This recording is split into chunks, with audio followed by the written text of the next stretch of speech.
Ayan, nakalagay na dito sa stick bag. Marinated for 2 hours or more. So, yan.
Who's that? Huh?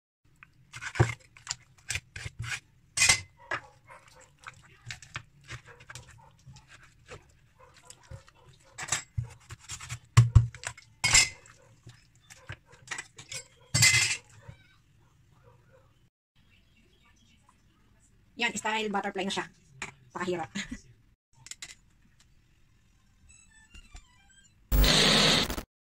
Gagawa ako ng pang-marinate. Una itong salt, garlic powder, ginger,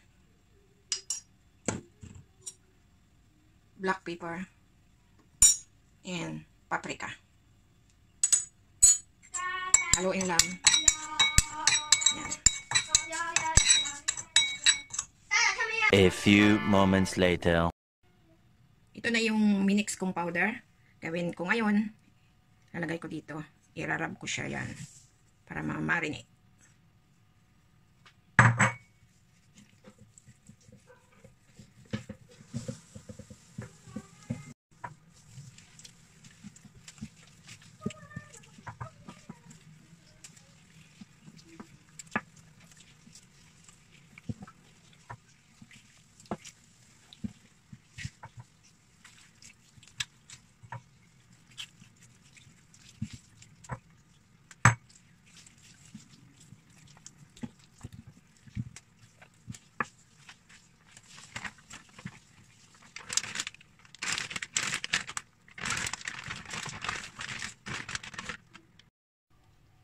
Yan, nakalagay na dito sa zip bag. Ilalagay ko siya sa fridge for overnight. Pero pwede rin naman po na 2 hours or more. So, yun po. So, alam naman po natin yun. Mas matagal, mas malasa. So, ayan.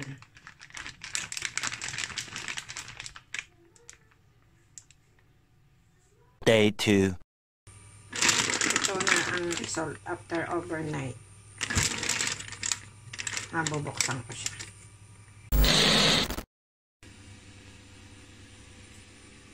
Ayan, ito na yung chicken. After overnight, nag-prepare na akong tray. Ayan, siyempre nilagyan ko ng foil sa ilalim. Tapos itong grills na ito ang ipapasok ko sa oven. Nasa ilalim itong tray na may foil. Dahil mag-oil yan. So, ayan, naka-ready na. Lalagyan ko siya ng melted unsalted butter before oven. Ito na yung unsalted butter. Minimum ito na siya. So ngayon ito may brush ako. And then ilagay lang natin ganyan. Yan.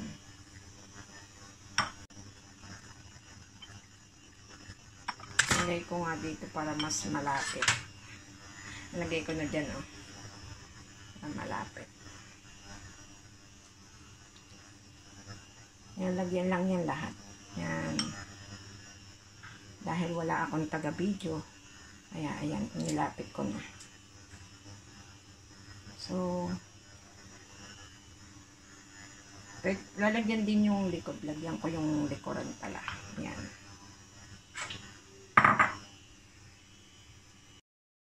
Ayan guys, nilagyan ko din yung pinakalikod niya. Ayan. Dapat itong una eh.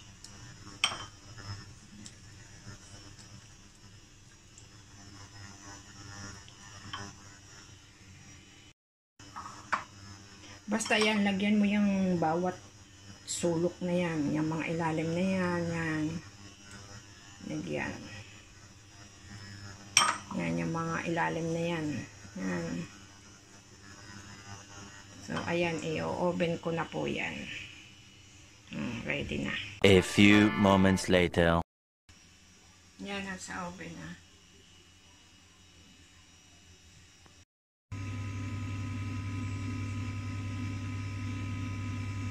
One eternity later.